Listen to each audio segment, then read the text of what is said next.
옵티앤 사이언스에서 어떤 생체 지능형 로봇 물고기에 대해서 말씀을 드리겠습니다. 이 로봇 물고기뿐만 모든 물고기 또는 차량에서 무인 차량 같은 어떤 기술인데요. 전파를 쏴가지고 전 세계를 수천조 분의 수백조 분의 가로세로 높이로 잘라서 좌표와 숫자 방식으로 표시하고 1cm나 0.5cm 단위로도 가능하고요. 반도체 안에서도 이와 같은 방식을 사용할 수 있으며 컴퓨터나 상하수도 모든 곳에서 사용할 수, 바다에서도 가능하고 땅 밑에서도 가능합니다. 땅 밑에서도 지하 몇 미터 있는 것을 정확히 폭탄으로 떨어뜨릴 수 있는 거죠. 하늘도 가능하고요. 어디는 숫자로 그냥 하는 거니까요. 이와 같은 방식으로 해서 정확하게 자신의 위치와 타인의 위치를 전파를 쏘거나 같은 프로그램을 탑재하거나 물체의 크기를 인식해서 이렇게 할 수 있는데요.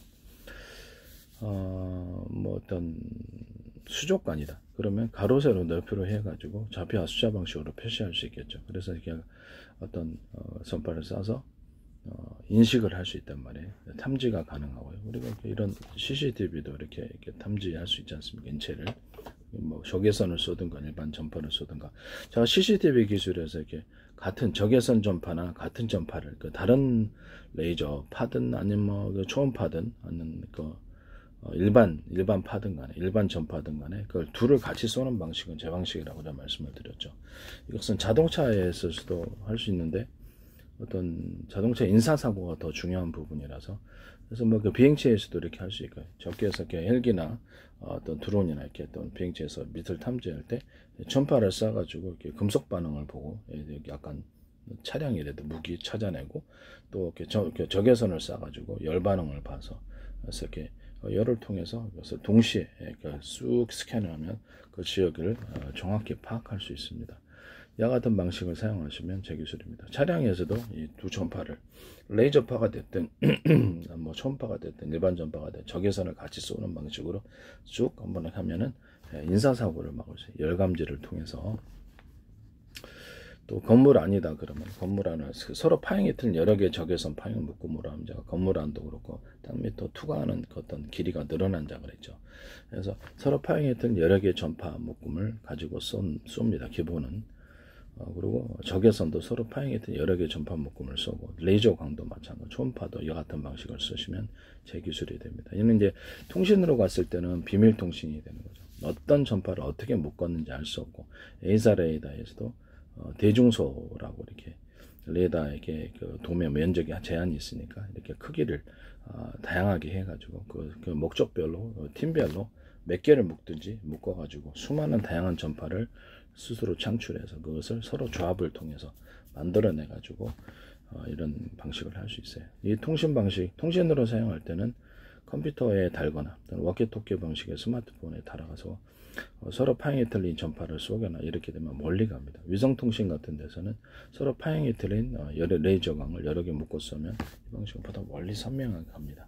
이동통신에서도 쓸 수 있고 이와 같은 방식을 제가 개발해낸 것으로서 모든 만부는 서로 서로 어떤 부목 현상, 의지하는 현상, 전파 간섭 없이 이렇게 의지하는 현상을 만들어서 멀리 보내면 이것이 강력하게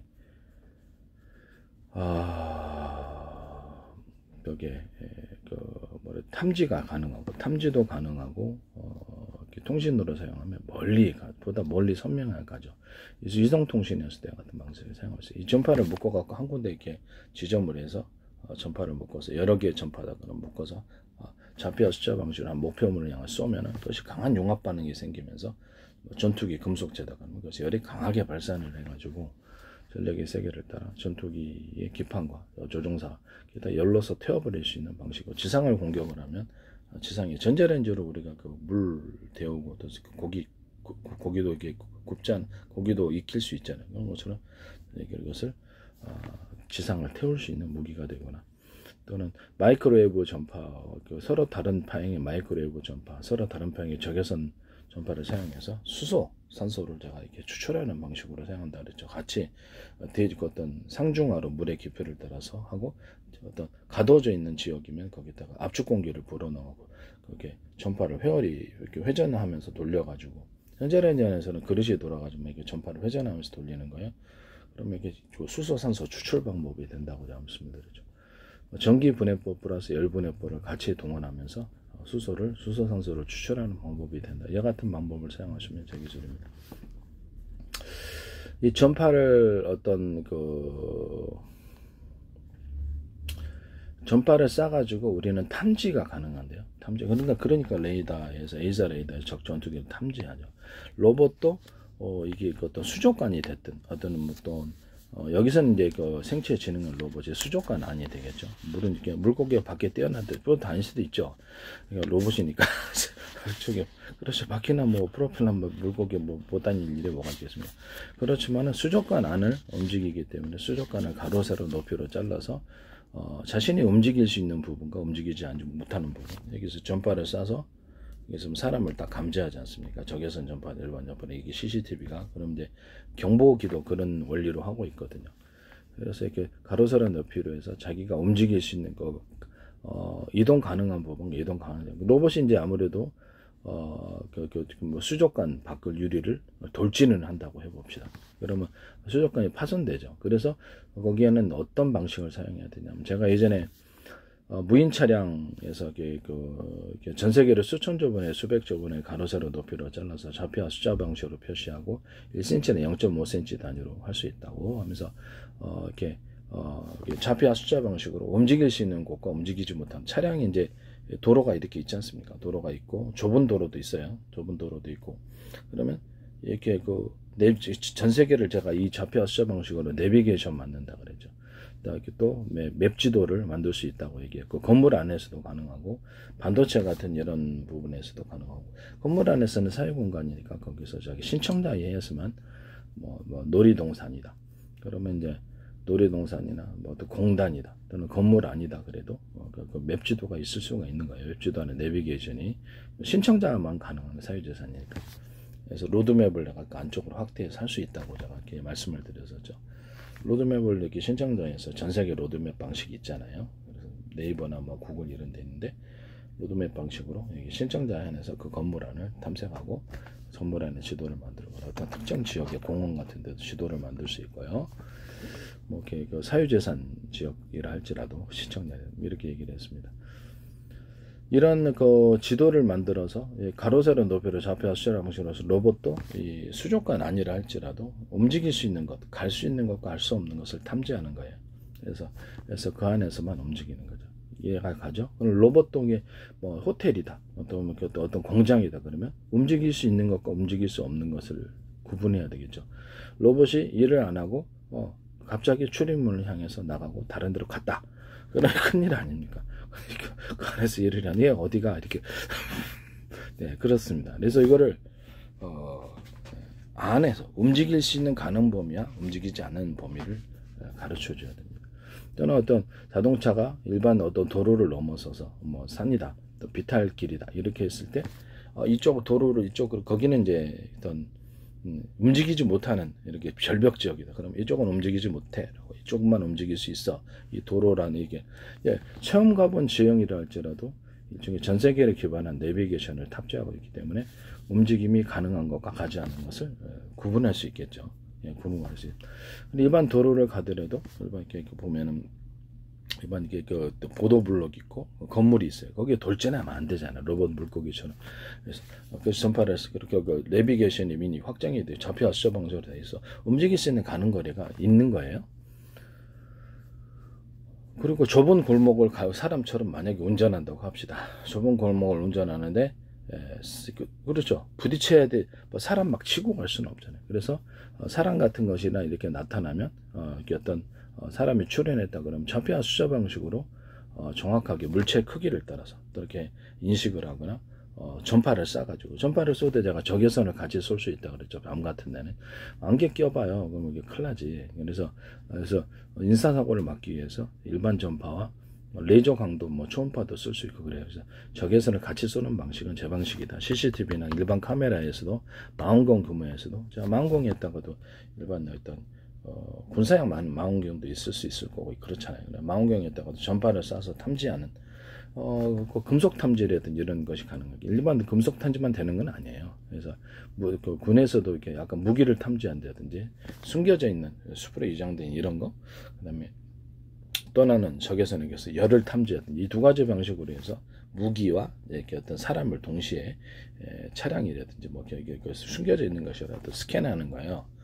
이런 방식으로 해서 이렇게 두 개를 같이 쏘는 방식은 제 방식이다. 그 다음에 이제 차량에서도 보면 안개 지역이 있다 그러면 이걸 같이 같이 있어가지고 정확히 인사사고를 막을 수 있고, 어떤 도로를 지난다 할지라도 내가 보도블로 뚫고 지나갈 수는 없어요. 거기는 가능하지 않은 지역이에요.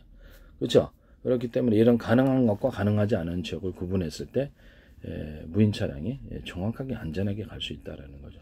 그리고 이제 사람이 딱 나타났잖아요. 사람이 나타났으면 그것을 만약에 제 방식으로 해서 적외선 탐지 방식으로 하면 온열 방식이거나 아니면 마이크 어떤 전파를 쏴가지고 사람을 감지했어요. 그래서 사람을 감지를 하고 사진이 나올 거 아니에요. 그래서 영상 촬영기로 해서 이렇게 카메라로 나오면 그걸 사람이라고 인식을 하는 거예요. 사람을 그때 그 카메라조차도 이 CCTV라든지 이런 차에 설치된 카메라, 기타 망원경 모든 카메라 구조에는 다 들어가는 거예요. 스마트폰에도 가로 세로 높이로 잘라서 좌표와 숫자 방식으로 해서 정확하게 1cm나 0.5cm, 0.1cm 단위로도 가능하고 사람의 모습을 정확히 파악해요. 키 옆에 면적, 몸 이런 것들 몸무게도 예측할 수 있어요. 어떤 옷을 입었는지. 그래서 일단 인사사고 중심이니까 어린아이인지 할머니인지 여자 이렇게 구분해 가지고 그에 따라서 어린아이는 좀 더 멈춘다든지 빨리, 할머니도 이렇게 좀 거동이니까 좀 더 빨리 멈춘다든지 보행자 우선으로 해가지고 또 이렇게 해서 사람마다 틀린 반응을 보일 수 있다라는 것이죠. 개 같은 것도 있을 거고. 갑자기 이제 이렇게 해서 이제 한다는 거죠. 그래서 어떤 부딪혀서는 되는 그냥 가도 되는 상황과 또 이렇게 그냥 사람이니까 치고 가지 않아야 될 상황을 구분해 놓는 거예요. 앞에 일반 도로인데 리어카가 나타났다. 그럼 이 상황은 가야 되는가? 그냥 치고 가야 되는가? 멈춰야 되는가? 이런 것들도 세세히 구분할 수 있습니다. 이렇게 안개 지역에서는 리어카만 보이고 사람이 잘 안 보인다면 이것도 곤란하지 않을 수가 없어요. 그래서 이거를 살펴봐 가지고 사람이 탐지됐다 그러면 좀 더 안전하게 움직인다는 거죠. 그래서 가능한 것과 가능하지 않은 것을 가르쳐 준다는 거죠.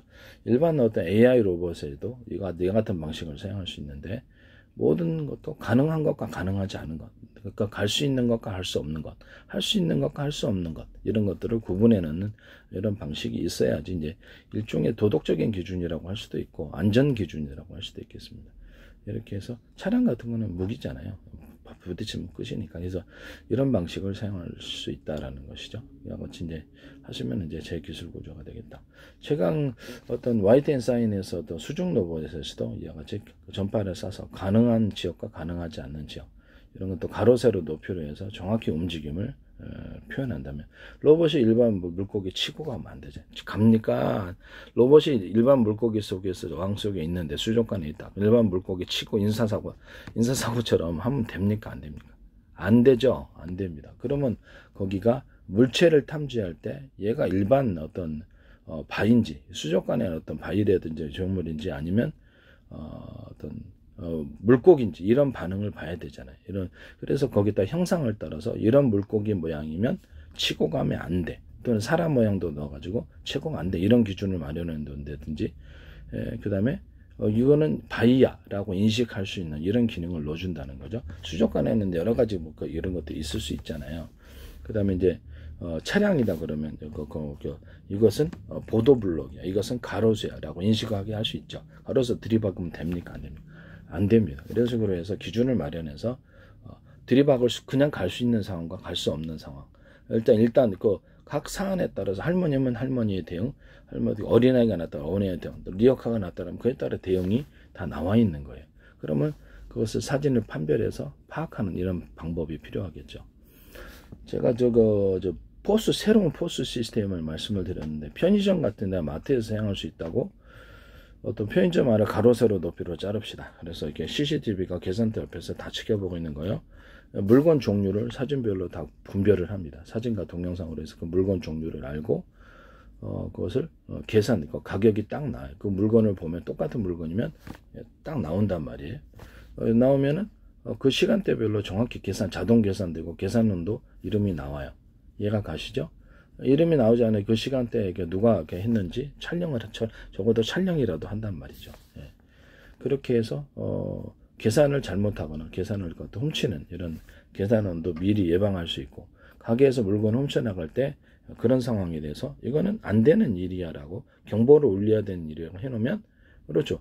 계산대로 가져오지 않고 그 어떤 주머니에 넣거나 가방에 넣었다. 그럼 이거는 불법적인 일이야 하면서 경보음을 울리거나 것을 제재를 어떤 출입문을 닫아버리거나 아니면 112 부르거나 계산원에게 알리든가 이런 일들이 다 나오는 거예요. 그래서 이제 어떤 슈퍼마켓이나 어떤 편의점 물건을 임의대로 어떤 계산원이다 이렇게 짜고서 물건을 가져간다. 그러면 그것이 계산하지 않은 물건들을 안에다 집어넣는 모습들을 보고 그것에 대해서 경보를 해주는 거죠. 경보를 해주고 제 주인이다, 112다 그럼 신고를 해주는 거예요. 권리회사다면 권리회사에게 그런 방식이 되겠습니다. 대형마트에서도 이렇게 자기 장바구니에 집어넣어갖고 계산대로 오는 건 괜찮은데, 그래서 그 물건 자기 주머니를 이런 것은 불법으로 규정해서 경보음을 울려주는 거죠. 그 사람에게 그런 식으로 하는 것입니다. 가능한 것과 가능하지 않은 것들을 가르쳐주고 전파를 통해서 가로세로 높이를 해서 내가 움직일 수 있는 것과 움직이지 못하는 이런 것들을 구분해 놓는다. 이런 방식을 사용하시면 재기술이라는 것을 다시 한번 말씀을 드립니다. 이 얘기는 반드시 좌표와 숫자 방식이 반드시 들어간다. 이것은 접대자가 무인 차량 자율주행 무인 차량 기술에서 소개했던 기술로서 다른 방식으로 하세요. 제 기술은 그냥 저한테 돈 주고 사셔야 되는 상업적인 부분이기 때문에 남매기술 도덕질을 상업화시키지 맙시다. 네. 매번 저는 특정 누구를 비난하는 것이 아니라 어떤 매번 동영상마다 캠페인성으로서 이것을 하고 있다라는 것을 말씀을 드립니다. 저는 이제 거기서 했는지 안 했는지는 모르죠. 그 기술을 모르니까 같은 방식을 사용하시면 제 기술이다라는 것을. 사람의 생체 반응을 볼 때 이때도 가능하다. 사람의 생체 반응, 또 물고기의 생체 반응 이런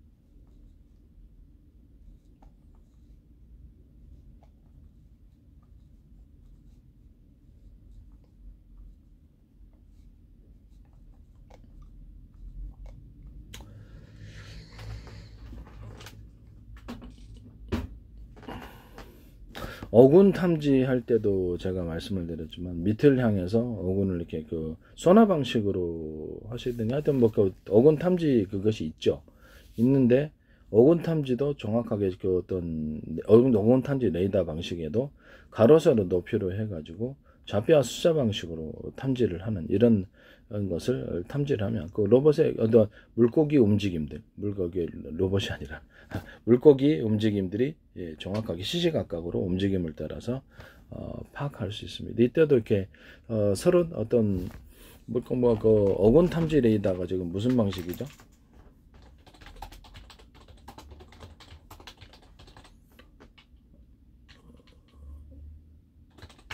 어군 탐지 레이더가 소나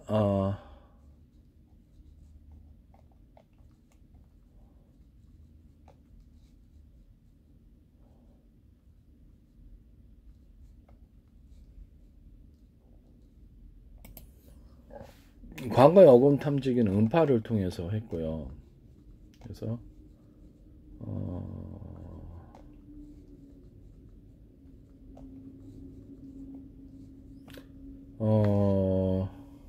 컴퓨터 화면상 음영 신호 나타내고 GPS, 유성 항법 장치, 레이더 등의 기능을 겸비한 어군 탐지기까지 나왔다 그랬는데, 제 방식 서로 파형이 틀린 여러 개의 전파를 쌓아가지고 보다 이 방식은 멀리 가거든요. 멀리 가고 뚜렷이 갑니다. 그리고 내 전파인 것을 정확히 알 수 있고요. 각 전파마다 번호를 기록해서 되돌아오는 어디다 쌓는 번호가 정확히 나한테 돌아올 수 있습니다. 동시에 적외선 파형도 서로 파형했던 여러 개의 적외선 전파를 같이 묶어서 쏘므로써 이것을 보다 더 탐지에 쉽게 될 수 있습니다.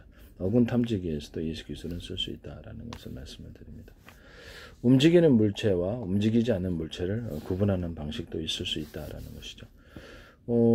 어떻게 실시간으로 어떻게 전파를 쐈는데 움직이지 않는 건 그대로 있어요. 그대로 있는데 움직이는 동적인 것은 그 위치가 변해 있죠. 그러므로서 움직이지 않는 것과 움직이는 것을 파악을 해서 그것이 무엇이냐라는 것을 이렇게 파악하는 거죠. 이런 부분에 대해서 이렇게 구분해 놓을 수도 있겠다라는 생각이 듭니다. 어쨌든 간에 지금 네, 그렇습니다. 다음 동영상에 또 얘기할